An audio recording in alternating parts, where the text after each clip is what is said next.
And we're coming back with another exciting segment of the Pop Culture Cosmos. This is Gerald Glassford along with my good friends DJ from Henshin Engine, a fully funded game that you can help reach their stretch goals on Kickstarter today. Yes. And I've also got my good friend as well, the director of, well, Nintendo Quest Power Tour, the Kitty documentary. Oh my gosh, Box Art, the docuseries. This is going to be like a trivia question. Exactly. What is it, Rob McCallum? Name 8 films that Rob McCallum produced in 2014. Is there like D, all of the above? Yeah.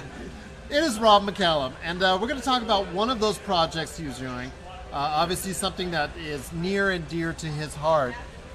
It's a film that's won acclaim from all over the world, and I don't say that, offhanded. I don't say that as a blowing smoke anywhere.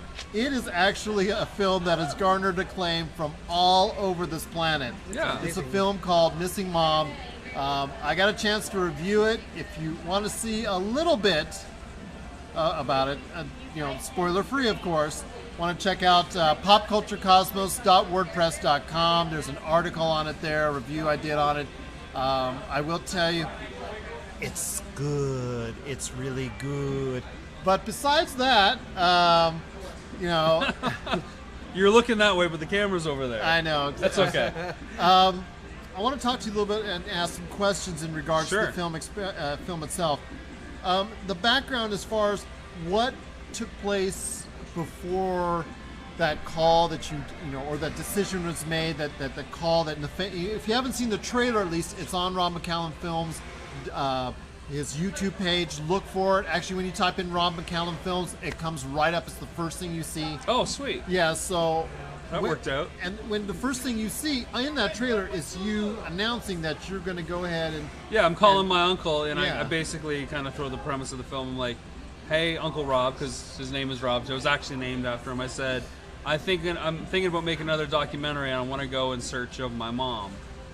What do you think? And he says, good luck with that. So that kind of sets the tone Were you for everything. surprised with that reaction initially? No, I kind of knew that was going to be the reaction, so it was all kind of set up to kind of capture that, to really establish things. Has this been something that's been sitting within the family for quite a long time? Yeah, I mean, my mom, has been missing for almost 25 years. So it was kind of like, everybody kind of knows about it, but nobody talks about it. It's one of those. It's like kind of like the elephant in the room, where Yeah, it's not taboo, but it's taboo. It's just like you sweep it under the rug, but you know that there's something there. They don't talk about it, but it's something that... it's something that's pretty obvious. I mean, Exactly. because it's like, it's my mom, and I was raised by like her parents, my grandparents, so there's that obvious connection between us. When you were, first initially talking about doing it, was there any kind of positive reception at all, maybe? I think there was confusion. I mean, it was kind of a nerve-wracking thing for me to approach my family because, again, it wasn't anything we discussed, right? So I'm like, here's this documentary I'm going to do. My last one was about Nintendo games, and my friend Jay and my whole family knows him, and he was going to get this stuff. So for me to say my next film was, well, I'm going to do another documentary, and I pitched it as, it's going to be a documentary on missing people, and I want to kind of use the story of my mom being missing as at least the through line, if not the main story. And I think a lot of my family was really confused on what that was, but they kind of just said, sure, whatever, interesting. Okay, It's like yeah. such an extreme from one type of thing all the way to the other. And I can assure you that the film is not 2 hours of sure, whatever. Yeah. It is not 2 hours of sure whatever. And it's interesting you say that, though, DJ, because I think you'll see a lot of parallels with Nintendo Quest when you see Missing Mom. Really? Because it's very much another road movie with my brother and I, Chris, going on the hunt to see if we can find her and what different leads we get. So much like Jay going store to store, we're going lead to lead, and it's different twists and turns. Wow. And there are some similarities that I wanted to also point out regarding Chris and Jay, because they are, they're not as familiar with the camera as far as, when they first appear on the screen. They're not as comfortable. It is something that obviously was not something that they had walked into with a great bit of experience. Or Right. anything. No, I just kind of threw the camera in both instances on those guys, and they're good sports. So with Chris, what was your first initial conversation with him, and was there any reluctance? Was there any questioning, similar to what the rest of the family was in line with? He was a little different. He didn't, he didn't know what to say. He doesn't have any memories of our mom because he was so little when she had last left. So I said, so hey man, I want to get your opinion before I kind of make the decision on this to see what you think, because obviously it affects him. And I said, I'm thinking about doing a doc about finding our mom, and I'm going to try to find our mom.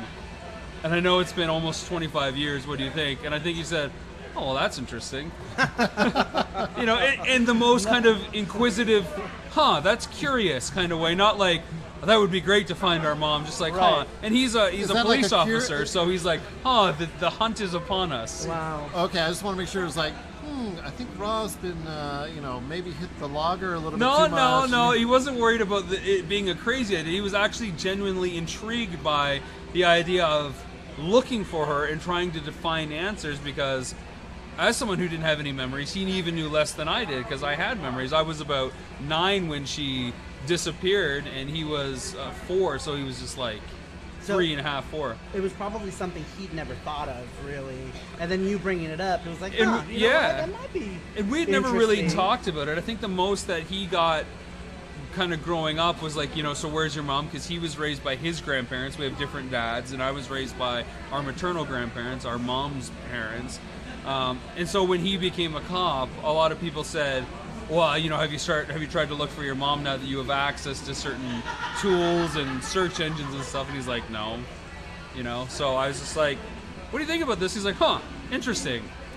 I think that's a good thing. And, do you want me to be a part of it? I'm like, sure, I'm going to be filming. And I initially called him because I'm like, I got to interview you because he's part of the story to Right. get your thoughts on it. And then he's like, no, I'll fly down and I'll be a part of it. It's great. So how long was this brewing in Rob McCallum's, vision as far as that's concerned? Something that has been dealt. I know something. Obviously, your mom has been gone for so long. Somebody that you missed, that you wanted to go and see if you could find, and you could search, and you could try to find those answers. No. I mean, I gotta even stop you there. I had resigned the fact really early on. Like, she disappeared in 1990, and I had resigned the fact that I would never Really? see her probably by 96 or so. Like, as a kid, you just stop getting your hopes up after a while. It's like when adults lie to you and they break Right. promises.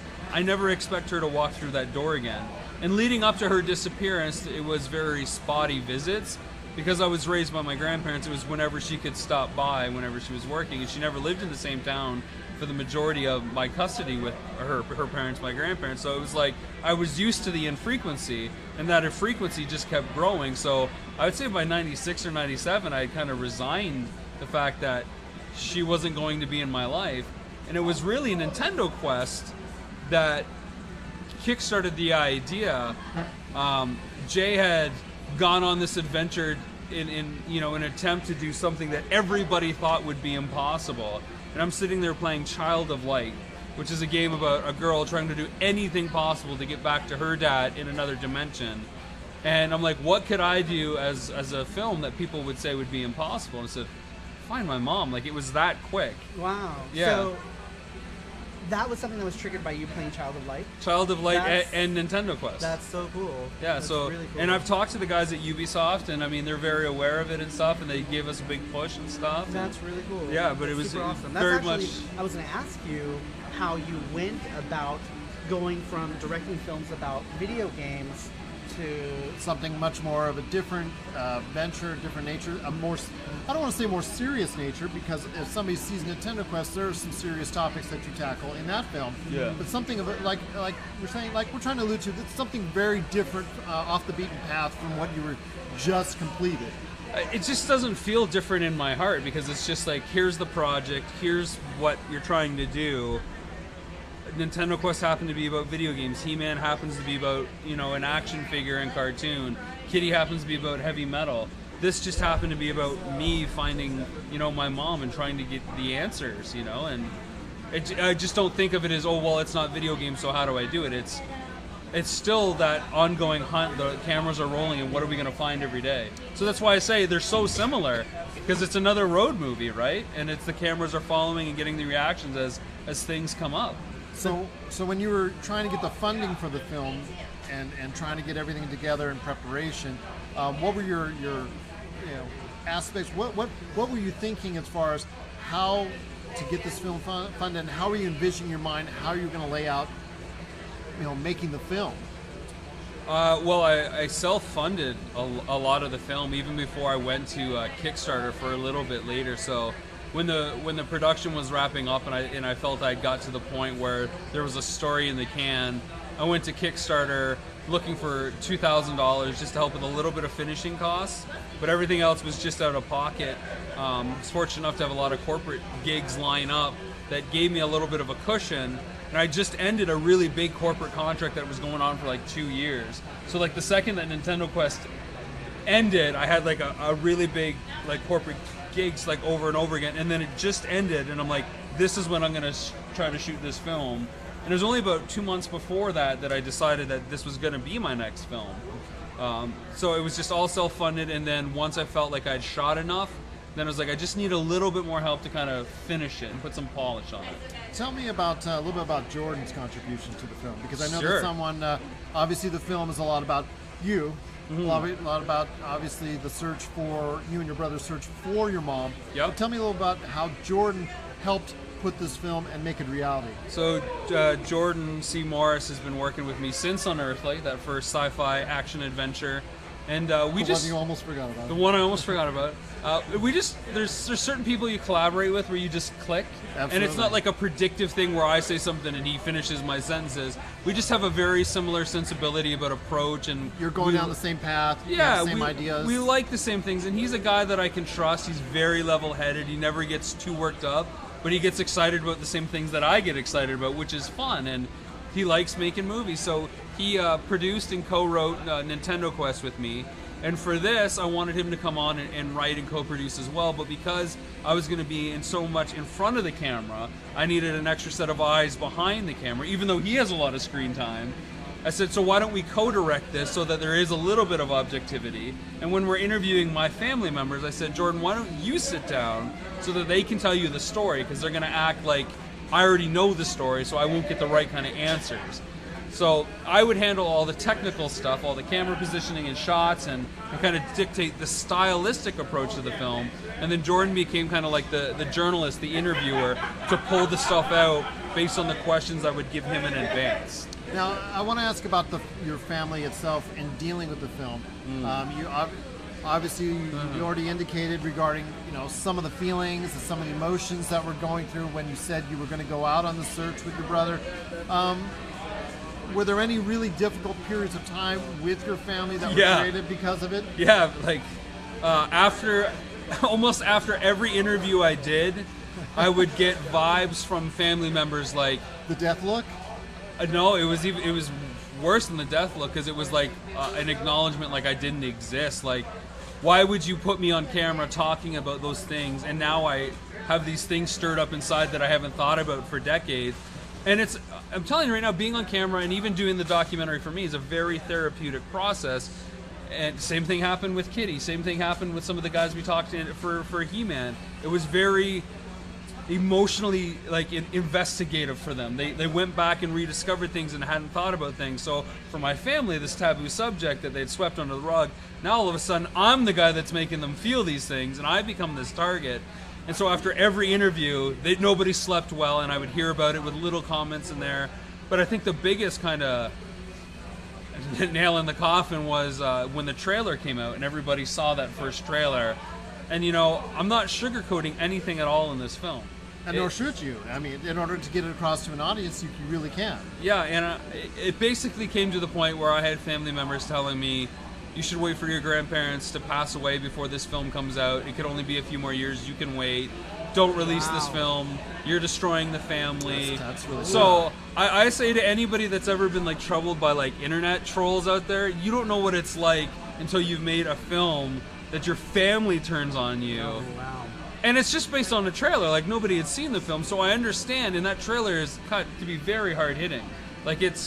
It's emotional, and it's crafted to be that by design. I saw the trailer, and It's the gripping. the first thing I thought to myself, that this has to introduce a very strong emotional component to Rob for what he's doing, and you kind of answered my question about how you weren't the only one producing it, so that's probably how you got over that hurdle.